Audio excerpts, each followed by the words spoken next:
ज़्यादा है या नेता मिलनसार। हमने एक अभियान शुरू किया है पूरे दिल्ली में। जो जागरूक नेता हैं, विशेष करके वो नेता जो लोगों के बीच में रहते हैं, लोगों की समस्याओं को समझते हैं, जानते हैं, उनमें भागीदार होते हैं और उसके समाधान के लिए काम करते हैं। ऐसे लोगों से मिलना, उनके बारे में जानना, उनके कार्यशैली को जानना और उन्होंने अपने अभी तक के कार्यकाल के दौरान कितने लोगों को अपनी तरफ से लाभ पहुंचाया, उसको जानने और समझने की कोशिश कर रहे हैं और ये जानकारी हम आप तक पहुंचाने की कोशिश कर रहे हैं। हमारे साथ हैं दीपक जैन, जो लगातार लोगों के बीच में रहे हैं और लोगों की समस्याओं को कम करने की कोशिश किए हैं।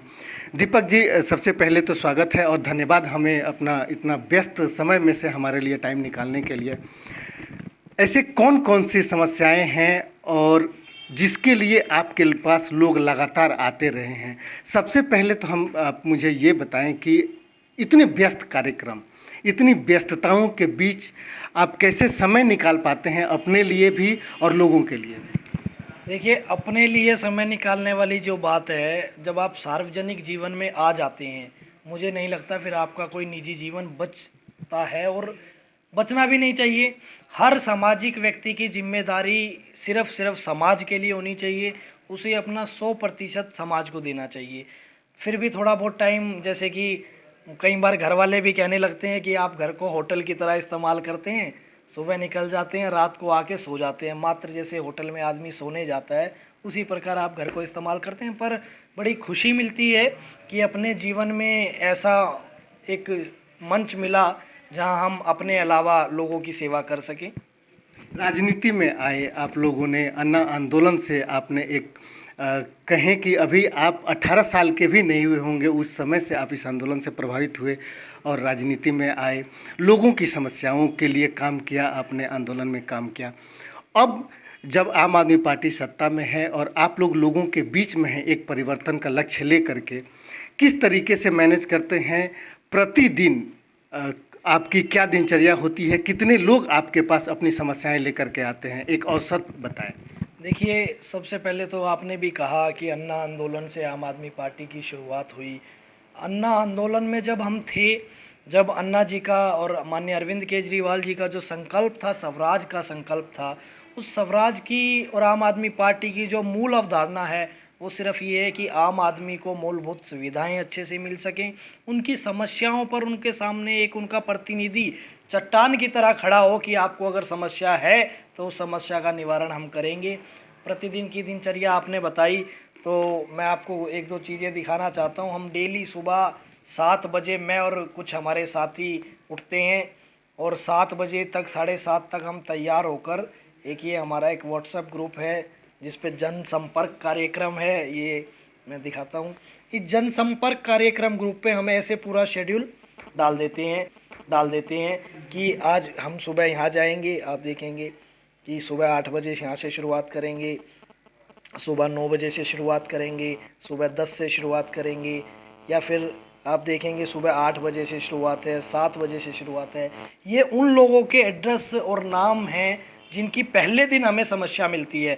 आप ये टेबल पे एक पर्चा देखेंगे, हमने घर घर एक ये पर्चा बंटवाया, जिस पर्चे पे लिखा कि दिल्ली सरकार से आप संपर्क कर सकते हैं। मुझे कई साथियों ने सलाह दी कि आप इस पे पर्सनल नंबर लिखवाएंगे, आप कार्यालय का नंबर लिखवाइए, पर मुझे अच्छा नहीं लगा। हमने इस पे अपना पर्सनल नंबर दिया। लोगों के हमारे पास जब फ़ोन आते हैं, ये एक डायरी में अपनी जेब में रखता हूँ और यहाँ मैं उनकी समस्याएं ऐसे इस प्रकार से नोट कर लेते हैं। फिर सुबह उनके घर जाकर उनकी गली में उनकी समस्या देखते हैं।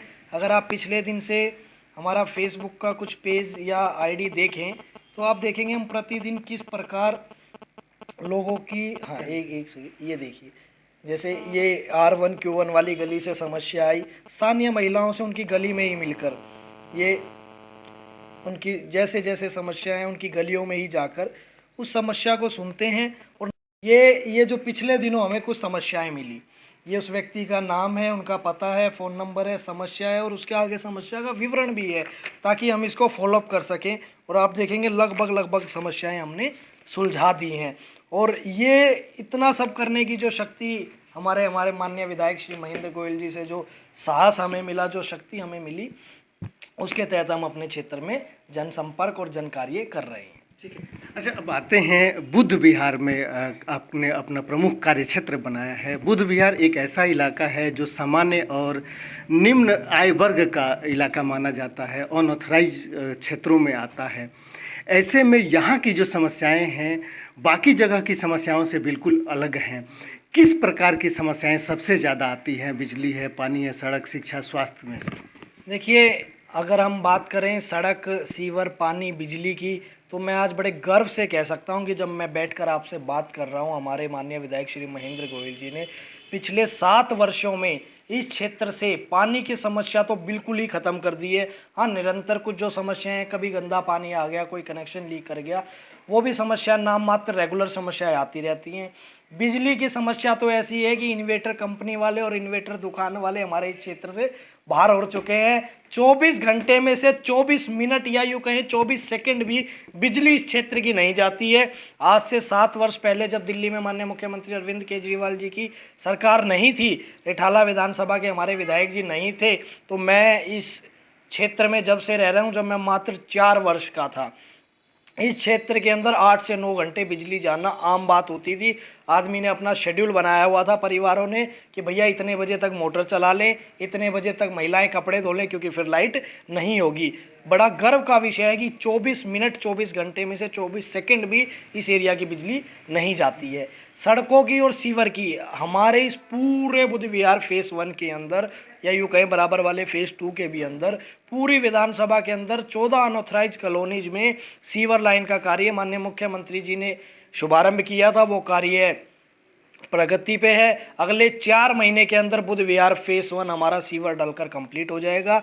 जहाँ जहाँ हमने सीवर डाल दिया है, लोगों को कनेक्शन दे दिए हैं, वहाँ सड़कों का काम जारी है। अभी भी हम सुबह खाटू श्याम मंदिर के पीछे खाटू श्याम रेजिडेंसी में थे, टेलीफोन रोड पे थे, दाल मिल रोड पे थे। उन सड़कों का निर्माण अभी भी चल रहा है जब हम आपसे बात कर रहे हैं।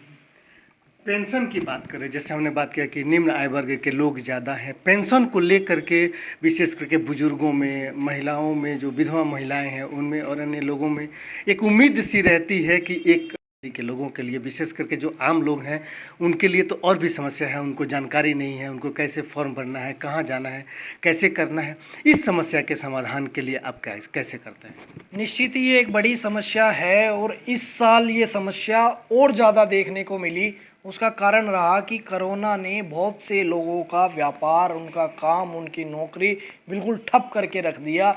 ऐसे में लोगों ने अपने बच्चों को प्राइवेट स्कूल से निकाल कर और दिल्ली सरकार के स्कूलों में जो उनका विश्वास बढ़ा, स्कूलों में एडमिशन कराए। इस कार्यालय की अगर अमिताभ जी हम बात करें तो इस बार 144 बच्चों का दाखिला 11th क्लास में। मुझे याद है कि उन दिनों मेरे पास कोई काम नहीं था, बाहर सिर्फ भीड़ होती थी पेरेंट्स और बच्चों की। 144 बच्चों के एडमिशन ऑन रिकॉर्ड मेरे पास पेपर पे हैं, जो 11th क्लास के एडमिशन मैं अपने सिर्फ बुद्ध विहार क्षेत्र के करवा कर आया। ऐसे ही माननीय विधायक जी के कार्यालय में SMC का एक कार्यालय है, स्कूल मैनेजमेंट कमेटी का। मुझे लगता है कि ये शायद उनका आंकड़ा तो 1100 के करीब होगा जो उन्होंने दाखिले कराए। 233 बच्चे जो प्राइमरी मतलब 5वीं से लेकर 8वीं क्लास तक के थे, 9वीं क्लास तक के थे, 233 बच्चों का दाखिला मेरे पास रिकॉर्ड है, जिसे मैं स्कूल में जाकर करवा कर आया।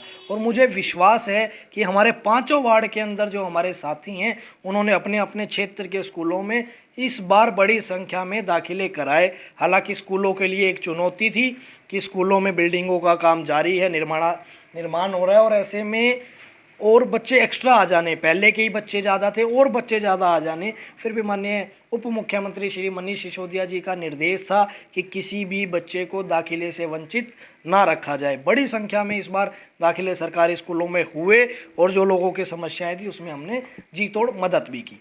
अब एक अंतिम सवाल कि आपको क्या लगता है कि आपके पास जो आने वाले लोग हैं उसको देखते हुए इस क्षेत्र में समस्याएं ज़्यादा है या आप मिलनसार हैं? देखिए, मैं तो एक बात कहना चाहूँगा कि समस्याएं होती हैं और समस्या होनी भी चाहिए। हमें पता लगे कि हम अपने क्षेत्र के लिए, अपने मोहल्ले के लिए, अपनी गली के लिए कितने जागरूक हैं, और निरंतर चलने वाली जो समस्याएं हैं वो चलती हैं। और मुझे बड़ी खुशी है कि मैं 1 मिनट आपको मैंने उस पर एक लाइन नीचे बड़े अच्छे शब्दों में लिखी है कि मुझे खुशी है कि मैं आपके काम आ सकूं। तो मिलनसार वाली जो बात है माननीय विधायक जी का जो हमें निर्देश रहा, मैं तो ये कहूँगा कि उन्होंने तिनके को भी हीरा बना के रखा हुआ है और उसी कारणवश कहीं ना कहीं हम मिलनसार हो सकता है आप कह रहे हैं। हमारा एक मकसद है, मैं एक छोटी सी बात आपके माध्यम से सभी को बताना चाहूँगा। जब माननीय विधायक जी से मैं पहली बार मिला विधायक बनने के बाद, उन्होंने मुझे एक बात बोली कि आप लोगों ने सबने मिलकर मुझे विधायक तो बना दिया, अब इस 5 साल जनता की सेवा करने में आपको साथ रहना है। 3 बात उन्होंने छोटी छोटी हमें कही थी, मुझे आज भी याद है, अक्सर मैं मंचों पे ये बात कहता भी हूँ। उन्होंने कहा आज हम जो विधायक बनकर आए वो पुराने जो विधायक थे, पुराने जो नेता थे, उनका जनता के प्रति जो गैर जिम्मेदार रवैया था उसके कारण हम बनकर आए। ऐसा ना हो कि अगले 5 साल बाद जनता ये कहे कि ये भी नेता वैसे निकले जैसे पहले वाले थे। दूसरी बात उन्होंने कही कि जो व्यक्ति आपके पास आए आप उसका काम भले ना कर पाएँ पर उससे आपका व्यवहार, आपकी बातचीत ऐसी होनी चाहिए कि उसको बाहर जाते हुए ये ना लगे कि यहाँ आकर मैंने गलती कर दी। तीसरी बात उन्होंने एक बहुत अच्छी बात बोली कि आप अगर किसी का काम नहीं कर सकते तो उसको एक बार हाथ जोड़कर मना करें कि बाबूजी या माताजी, अम्मा, भाई ये काम मैं नहीं करा पाऊँगा। ऐसे में उस व्यक्ति की आस आपसे नहीं बंधेगी और अगर आपको पता है कि आप काम नहीं करा पाएंगे, मात्र राजनीतिक शब्दों में आप उसे कहें हाँ ठीक है मैं करा दूंगा, और वो 10 बार आपके आगे पीछे ऑफिस में आएगा और 11वें दिन उसे और ज़्यादा गुस्सा आएगा। बल्कि आप उसे पहले दिन अगर कह देंगे कि काम नहीं करा पाऊँगा भाई, ये काम नहीं हो सकता, तो वो निश्चित ही इस बात को समझेगा। तो माननीय विधायक जी की इन 3 बातों को मैंने उसी दिन अपने, या यूँ कहें दिल में, दिमाग में बसा लिया था और आज जितना भी कुछ हो रहा है ये सिर्फ उन 3 बातों की वजह से ही हो पा रहा है। कार्ड हो, राशन कार्ड हो या डॉक्यूमेंट से संबंधित जितनी समस्याएं हैं वो ऐसे क्षेत्रों में जिसका ऑनलाइन तरीके से भी उसको किया जा सकता है, लेकिन ऐसे क्षेत्रों के लोग ऑनलाइन का लाभ भी नहीं ले पाते हैं। आप आपके माध्यम से या अपने कार्यालय के माध्यम से ऐसे कौन से कदम हैं, ऐसे कितने लोगों को इस कार्य के लिए सहायता पहुंचाते हैं या कितने लोग आते हैं ऐसी समस्या को लेकर के कि उनके आधार कार्ड में, उनके इलेक्शन आई कार्ड में या उनके राशन कार्ड में समस्या है, और उसका कैसे समाधान करते हैं? देखिए, आप हमारे कार्यालय में जैसे ही अंदर घुसेंगे आपको 1-2 साथी मिलेंगे जो कंप्यूटर पर बैठे हैं। किसी भी तरीके का ऑनलाइन काम है, इवन मतलब आप आईडी कार्ड की बात कर रहे हैं, आधार कार्ड की, आप सरकार से संबंधित कागज़ की बात कर रहे हैं, हमारे यहाँ कम से कम 20 से 30 बच्चे तो ऐसे बंधे हुए हैं इस कार्यालय पे जिनको स्कूल से होमवर्क मिलता है कि ये आपका व्हाट्सअप कर दीजिए, इसका प्रिंट आउट निकाल के काम कीजिए। हमारे यहाँ तो हम वो सेवा भी देते हैं। अगर कोई, जैसे आपने कहा कि आर्थिक रूप से कमज़ोर बच्चा है, उसको अगर प्रिंट आउट भी अपने ऑफिस के लिए लेने हैं तो भी हम यहाँ से दे देते हैं। रही बात आधार कार्ड की, तो अभी आपने देखा पिछले 4 दिन हमने आधार कार्ड का कैंप लगाया। उन 4 दिनों में 656 लोगों के आधार कार्ड में हमने संशोधन किया या उनको नया बनवाया। अभी हमने यहाँ वैक्सीन कैंप लगवाया, 372 लोग यहाँ से वैक्सीनेट हुए मात्र 2 दिन के कैंप में। रही बात निरंतर जो आधार कार्ड पहचान पत्र का काम है, 365 दिन हम पहचान पत्र ऑनलाइन अपने यहाँ से भरते हैं, राशन कार्ड ऑनलाइन हम अपने यहाँ से भरते हैं। किसी को ट्रेन की टिकट कराने के लिए भी अगर हेल्प चाहिए तो साइबर कैफ़े पर जाने पर 100 रुपये उस आदमी को देने पड़ते हैं। हम चाहते हैं कि सरकार ही उनको एक ऐसी सुविधा दे दे कि उनके वो 100 रुपये मात्र भी ना खर्च हों। किसी भी प्रकार का किसी को कंप्यूटर से रिलेटेड कोई काम है तो हमारे कार्यालय हमेशा उसके लिए खुले हैं और लोग आते भी हैं। मैंने आपको बच्चों का उदाहरण बताया, बहुत सी लेडीज़ें हमारे पास आती हैं कि हमें अंबेडकर हॉस्पिटल जाना है और आधार कार्ड की फ़ोटोकॉपी मांगते हैं, भैया 2 रुपये लगेंगे, आप फ़ोटोकॉपी कर दो।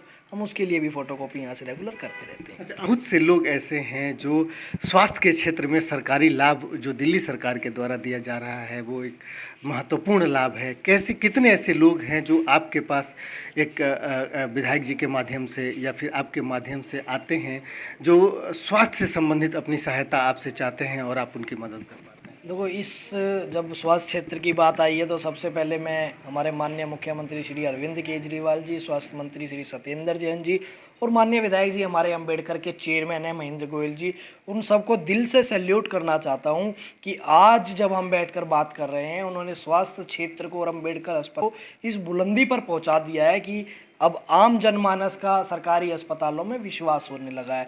आपने जो बात की कि लोगों को हम लाभ कैसे पहुंचाते हैं, तो ये कुछ आधार कार्ड मैं आपको दिखाता हूँ जो आज मेरे सामने बैठे हुए पब्लिक डीलिंग में आए। इन लोगों को मैंने कल सुबह 10 बजे अम्बेडकर हॉस्पिटल बुलाया है। माननीय विधायक जी के दिशा निर्देश पर वहाँ एक कार्यालय चलता है, कमरा नंबर 4905 रोगी कल्याण समिति का।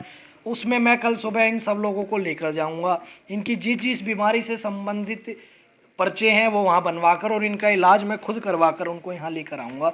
तो ऐसे सिर्फ मैं नहीं, आम आदमी पार्टी रिठाला विधानसभा के जितने भी हमारे कार्यकर्ता हैं वो सब अपने क्षेत्रों से, जिनको स्वास्थ्य से संबंधित कार्य भी चल रहा है, जब हम आपसे बात कर रहे हैं। पेंशन की बात करें, जैसे हमने बात किया कि निम्न आय वर्ग के लोग ज़्यादा हैं, पेंशन को लेकर के विशेष करके बुजुर्गों में, महिलाओं में, जो विधवा महिलाएं हैं उनमें और अन्य लोगों में एक उम्मीद सी रहती है कि एक आर्थिक सहायता हमें दिल्ली सरकार की ओर से मिलेगा और जिसके से वो अपने स्वास्थ्य से संबंधित या घर से संबंधित ज़रूरतों को पूरा करते हैं। कितने लोगों को यहाँ एक अनुमान अगर कहा जा सके या फिर आपके पास अगर प्रॉपर आंकड़ा हो, कितने लोग जो हैं इस पेंशन योजना से लाभ ले पा रहे हैं? देखिए, मैंने आज करंट का तो शायद मैं आपको एक्चुअल डाटा ना दे पाऊँ, पर हाँ 2018 का मेरे पास एक डाटा है। 2018 के डाटा के अनुसार रिठाला विधानसभा क्षेत्र बुजुर्ग पेंशन में दूसरे नंबर पे पूरी दिल्ली में था, विधवा पेंशन में पहले नंबर पे था, विधवा आर्थिक सहायता में पहले नंबर पर था। अभी पिछले 2 सालों में ओल्ड एज पेंशन, जिसे हम बुजुर्ग पेंशन कहते हैं, वो बननी बंद हैं, क्योंकि एक इसका निर्धारित डाटा है भारत सरकार से कि आप सोशल वेलफेयर डिपार्टमेंट से इतने आर्थिक मदद दे सकते हैं। दिल्ली सरकार संघर्षरत भी है कि उस डाटा को बढ़ा लिया जाए। कहीं ना कहीं 2 साल जो कोरोना महामारी में भी गए, उसमें सरकार की आर्थिक स्थिति थोड़ी अच्छी नहीं रही। मुझे जो डिपार्टमेंट से जानकारी है, जनवरी महीने के अंत तक दिल्ली में और रिठाला विधानसभा में बुजुर्ग पेंशन बननी फिर आरंभ हो जाएंगी। और जहाँ जिस कार्यालय पर हम बैठे हैं, हम सभी बुजुर्गों को चरणबद्ध तरीके से, हमारे पास एक सूची भी है, हम उनको फ़ोन कर बुलाएंगे और उनकी पेंशन पुनः चालू करा देंगे। जो ये बता रहे थे कि कोई भी व्यक्ति आए और यहाँ से जाने के बाद उसे ये न लगे कि हमने यहाँ आकर के गलती कर दी, इससे ये पता चलता है या इस बात का परिचायक है कि नेता मिलनसार है। समस्याएं हमेशा रही हैं, उसके समाधान के लिए हमेशा कोशिशें होती रही हैं। और दीपक जी ने जैसा बताया कि जो शैली है इनकी समस्याओं के समाधान करने का, लोगों के लिए काम करने का, निश्चित रूप से उन समस्याओं के समाधान में इनका एक बहुत बड़ा सहयोग है। वो समस्याएं हैं तो समाधान करने वाले लोग भी हैं। नेता मिलनसार है, समस्याएं तो समाधान हो ही जाएंगी।